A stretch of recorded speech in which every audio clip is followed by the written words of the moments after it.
So I'm gonna start yapping and just see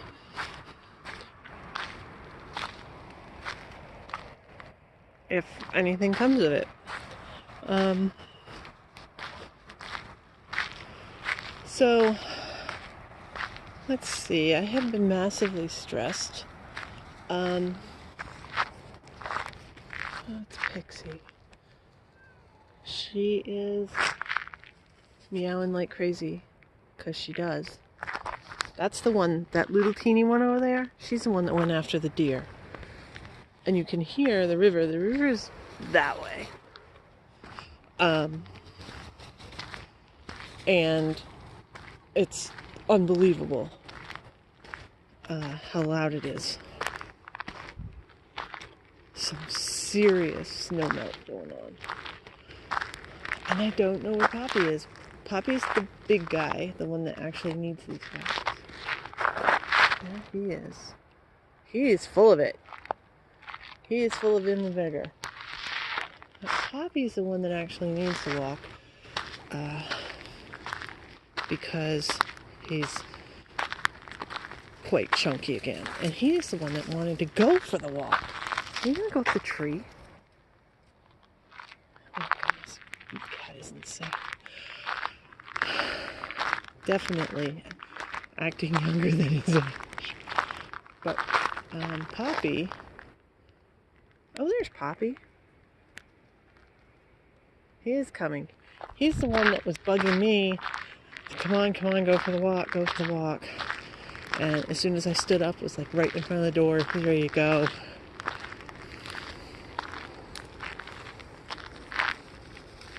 They're crazy. Spring fever. I mean, I don't know if you've noticed along here, there are still snowbanks that are, 5-6 feet high. Especially the ones on the yards, because these are little plots and they just dump everything in their yard. I mean, I don't know if you can see them from here. And there's like no snow, massive piles of ice. It's just been piled up and solidified. One of them's coming. I don't know where the other ones are. So, I have been massively stressed out, and I definitely take a wait and see approach as much as possible, verging on full-blown procrastination. When it's time, then I'll make a decision and I'll make it quick and I will be all about the action. But if I don't have a definite, absolute sort of set of knowledge of what is going on, then I tend to wait. So, let's see about these stressful things.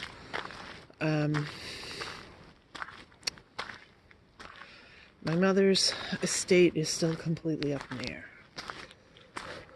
This is almost 10 weeks since she died. I think she's still getting pension, which might be a problem. But I can't access any of it because no will, and no executor, and no legal authority. So,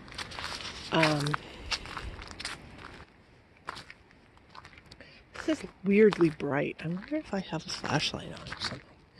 I don't know. That's my two boys. Anyway, I was going to try and see if there was a way to close everything down without going through probate, just to make it easier. It would involve, of course, getting my sister to cooperate. She did sign off on the guardianship for my father, though, that she didn't want anything to do with it, so I thought maybe she'd be cooperative, even though she's non-communicative. But who knows, one. And two, the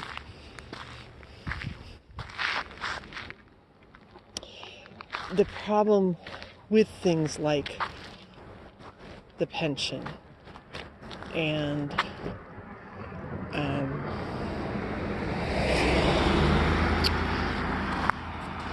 etc. I think I actually have to go forward. I've had an appointment with a lawyer that's been pushed off twice, and I'm going to have to actually keep this appointment and just do it and bite the bullet. I'll figure out what to do. I mean, it's inane and stupid. I mean, we're talking about an estate that's less than $5,000 and is going to have to go through court and be held up for a year and a half. Probably. Stupid. Maybe a lawyer can come up with a better plan.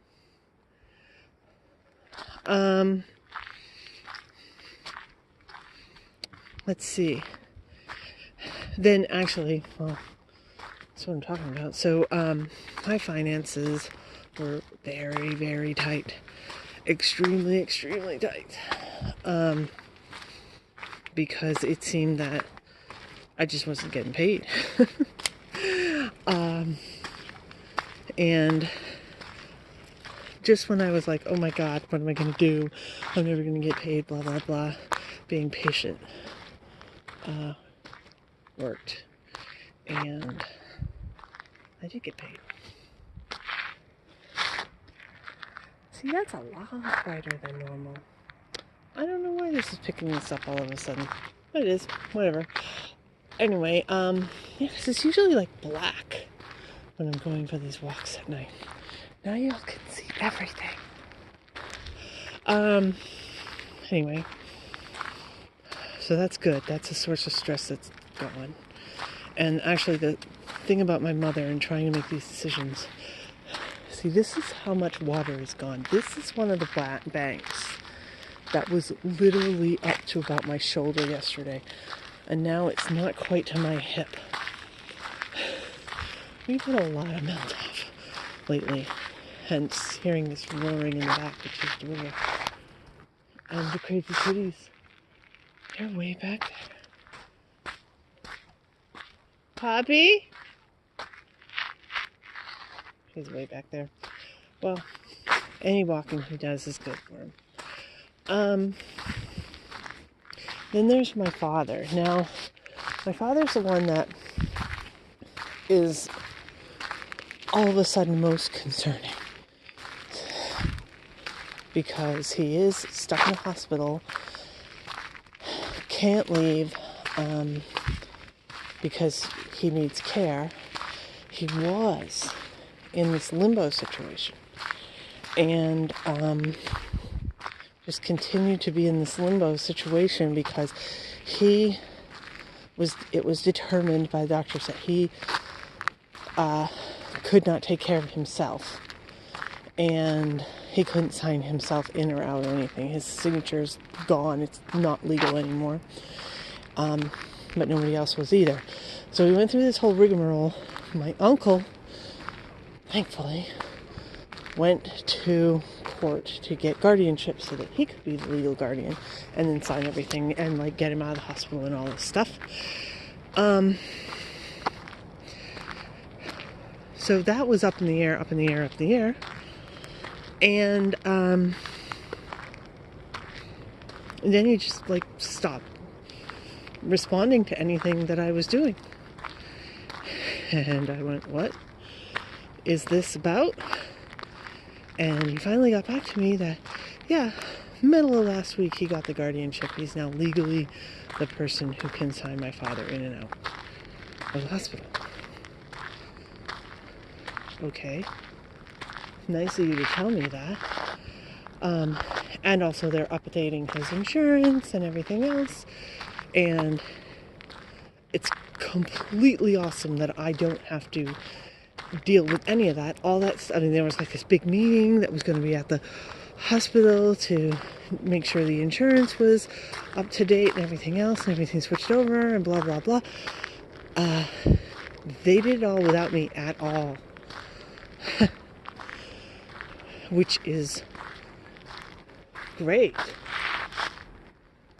Where are you? Absolutely great. Something else I don't have to stress about, except it would have been nice for him to tell me I didn't have to stress about it by updating me. But apparently he didn't feel it was necessary. And now that they know that, I hope this house over here? Okay. This is how to be wrongly avoidant. This house, last week, bought a new car. Isn't that great? And, you know, you get a car. You've had a lot of people in it. They're pushing all the buttons. They had a light on in the car, the overhead globe. So it was like, I don't know, 10 o'clock or something. I mean, you understand that I walked this way and then walked back and kept looking at it and seeing absolutely that house was, everybody was asleep and that light was on and it was going to kill their battery. So I bit the bullet and went and knocked on, oh actually I rang the bell and woke him up. The guy's coming out in his boxers. I'm like, oh my god. Quiet ghost. For now. Quiet cats. I don't know where the heck they went. Oh, here he is. He's coming right up the street. Anyway, yeah, and told him that the light was on in the car. And that's literally all I said. The light's on in the car. And turned around and sped out of there. And I legit hope that I never have to speak to him again. That's very strange for somebody with avoidant personality disorder. I get that. That, you know, obviously. I think obviously.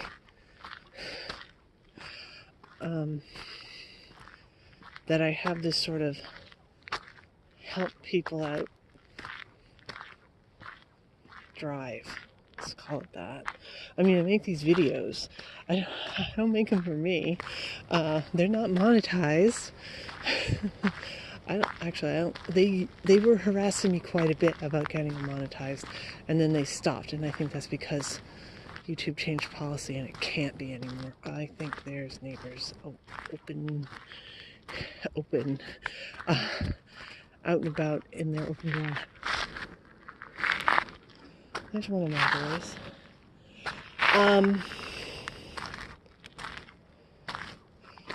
See, I think, and it feels egotistical and vain, but I think these things help people.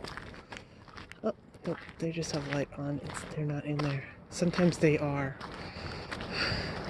And sometimes I want to chat.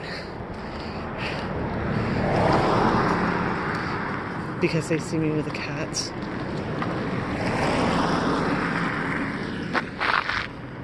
See, now it's dark. I wonder why. I mean, it's still really visible for that. But okay. That's not cool. See that car just stopped there? Yeah, I'm going there. I'm going away now. Anyway.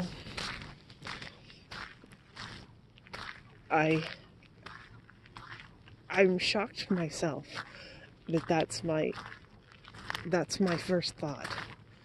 And the number of times, I mean, I've been advised strongly against this by people that think I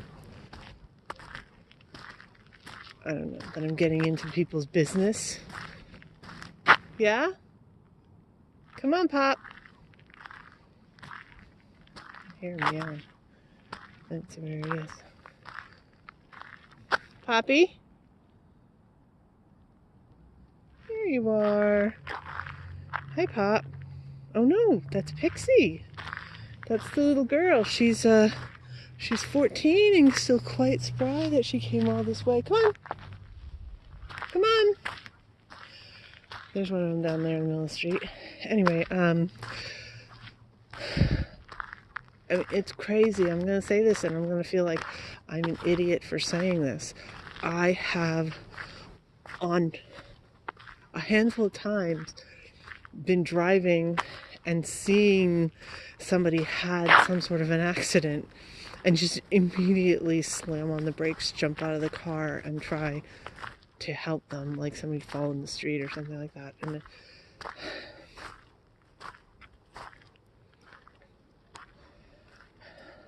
I don't know. No, it is Poppy.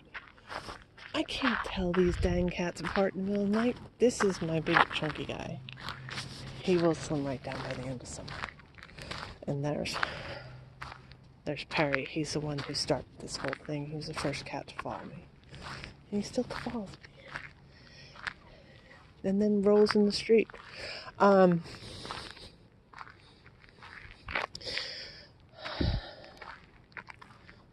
don't know. I've been, well, I used to a lot more. And I don't mean a lot. I mean, we're talking like maybe once every month or two. There's my boys. I would give a random compliment, like in a grocery store or something, to somebody. I notice and pay attention to people. I know the regulars and I know people that aren't regulars. I won't talk to the regulars. But if it's somebody I haven't seen, I don't know what's up with that truck. So there's that truck that just stopped there. Not in front of a house.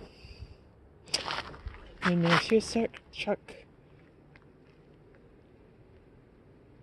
Okay, that truck is going up the street. Okay, that's cool. Cats! Come on. Anyway, I'll give them a compliment.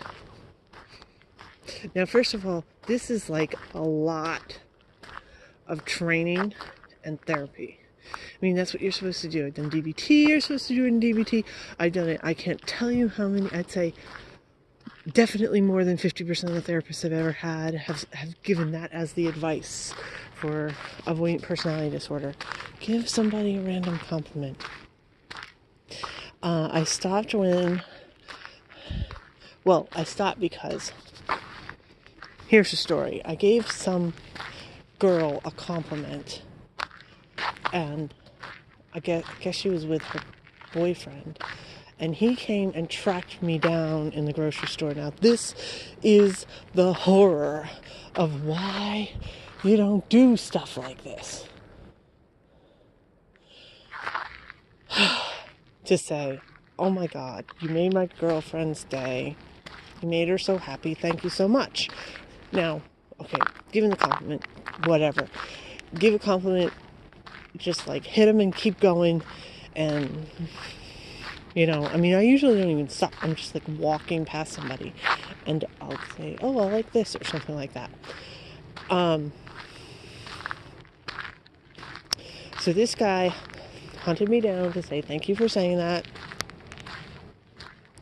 And I told somebody else who was like, you know, it's because I was like having a avoidant moment of, oh my God, I got hunted down. Somebody saw me.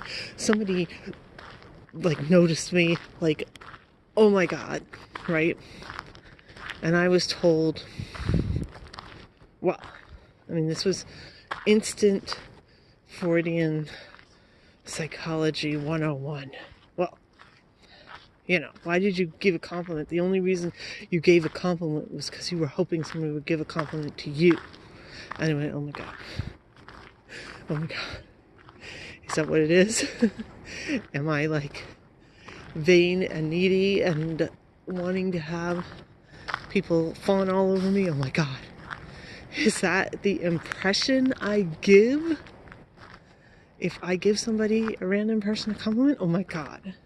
Is that what they think? Is they think I'm fishing for compliments myself? Oh my God, oh my God, oh my God. Stopped me cold. It was, I mean, this had been like a habit And I'd say I maybe a year before, and actually it was an extreme case, I've got to say. And maybe you're not going to, okay, whatever, here come the politics. There was a guy who was clearly a guy who was definitely dressed up. And he was dressed up in like baby doll Japanese crazy dress outfit. I mean, it was clearly a costume. And yeah, I understand that there are trans people who are into that, but I mean, if he was working on his style, you know, he's been looking at Japanese anime, because I mean, he had like this little short skirt with like 6 petticoats underneath. I mean, it was a look. Let's put it that way. And I was with my son, who like pulled a face when he saw this guy, and I was like, "This is wrong."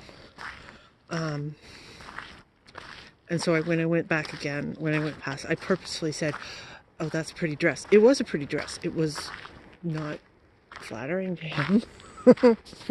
Because there are some guys that really, really can pull it off. There are some manly guys who can really pull off wearing dresses. This guy was not it. And again, it was so obvious that, you know, he had basically been wearing fetish wear to the grocery store. And again, this was a one-time deal. Never saw him again. Where are you going, cat? Get out of there. I've seen skunks on their porch before, because they put their trash out on the porch. You know, you disturb a skunk, you're going to get sprayed. I actually have a pet friend skunk that comes into my yard, and I freak out every time. It's actually, I posted elsewhere. It's hilarious, me absolutely freaking out. Stay away from the skunk, stay away from the skunk. And turns out they were friends, and they were palling around. I was like, okay, just don't piss off the skunk. You know. Anyway, so yeah, so I gave that guy a compliment on his pretty dress, because it was a pretty dress. Pretty inappropriate, but also very pretty little dress. So, and that sort of broke the spell. And that's weird. That's weird. This is the thing, though. When people talk about this is avoidance versus this is the real you, that's when that sort of thing pops up, that's how I know unquestionably that, yeah, my personality has been altered by having a personality disorder. My personality has been altered and changed. And do you hear how loud that is, that river? By the, you know, and compressed and diminished, and, you know, just massively altered by the personality disorder. And it's hard for people to pick it apart and say, you know, this is, because it feels like everything is just, this is who you are, and it's just seamless.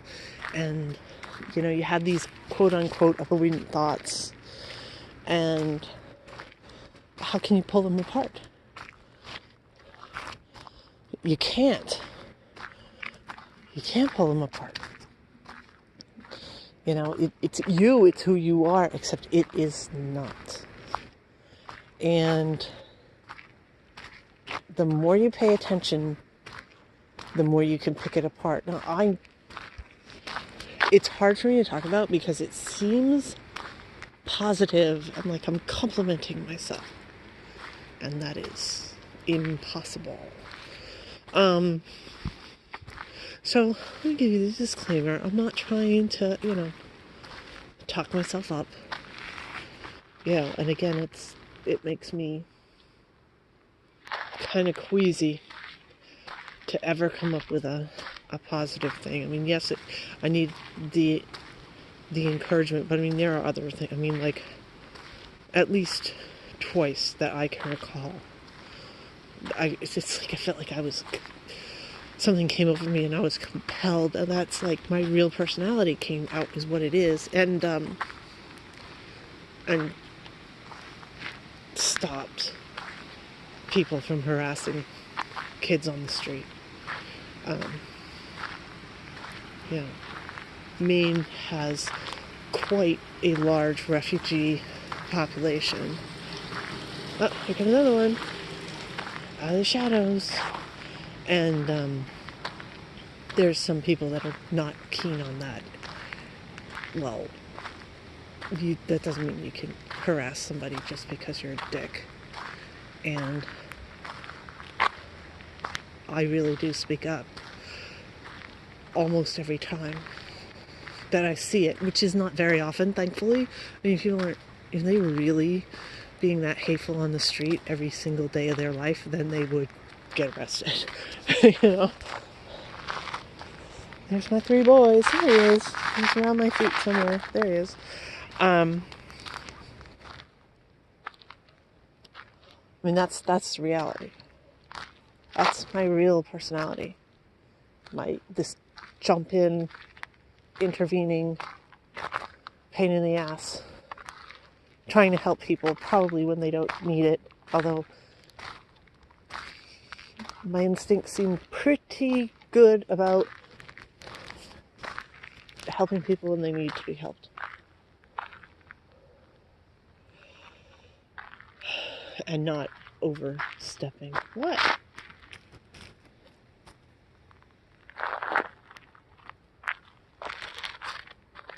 Anyway, and then I get, like right now, I'm practically muzzled because I feel like I'm bragging about myself.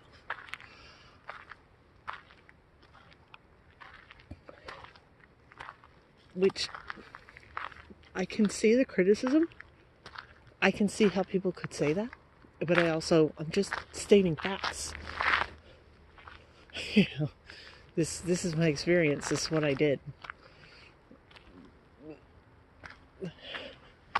And the point is not to say, oh, aren't I great? The point is to say, that's the type of thing that you should look for. Look for these extremes. Look for when you're having a thought process and it seems like it's suddenly, taken over by something else. Now, under periods of stress, like I said, your avoidance, you can not be avoidant anymore. People are kind of amazed. I'm amazed. I can't believe everything that I've done in the last couple months. I can't believe what I've done in the last couple of years. It's stunning what I've done. Way more than I thought I was capable of. Way more than my doctor thought I was capable of. See, look how chunky he is. He'll get better once he gets outside more. What you looking down the drain for? Look how nasty these drains are.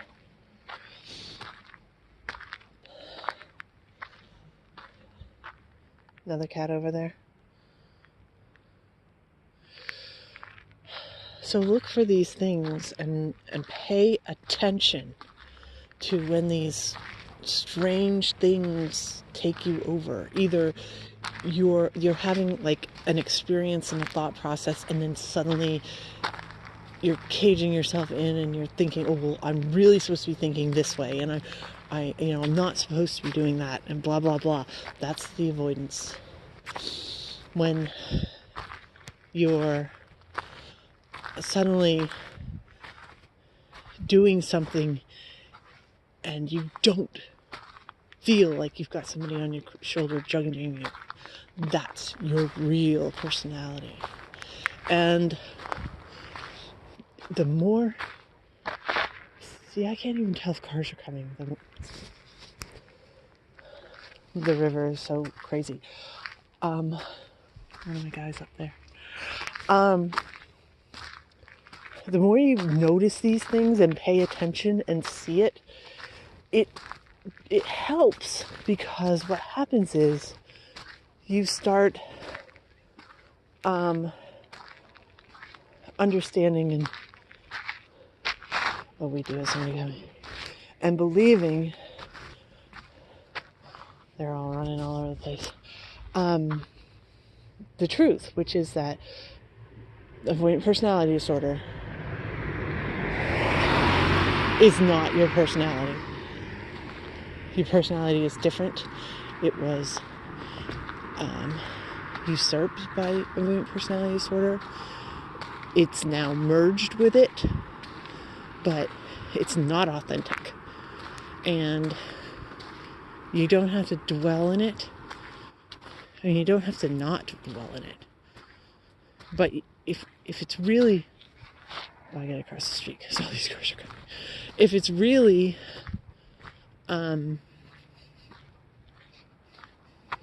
bothering you, I mean, I know that's ridiculous. I mean, but sometimes it isn't. Sometimes it's like not an issue. You're having avoidant thoughts, and you integrate them with your life completely, and it's pretty seamless, and everything's cool. And sometimes you get these avoidant thoughts that take over, and you really start beating yourself up over it, that you're thinking that that's the truth, that's what you should believe, and that there's something wrong with you when you don't. That's why peeling it apart and saying, this is an avoidant thought, this is my authentic self. They are two different parts. And, I don't think it's possible. Potholes. I don't think it's possible to completely get rid of all your avoidant thoughts. But if they're really bugging you, and I know it's like, of course they're bugging you. I mean, it's a spectrum. Sometimes they're annoying. Sometimes they're like a little scratch. Sometimes they're a problem. When they're a problem, if you can recognize them, confront them, and understand that that's an avoidant thought versus this is reality, then you can make your life a little bit better and get a little bit more control. And it takes practice, and it takes awareness, and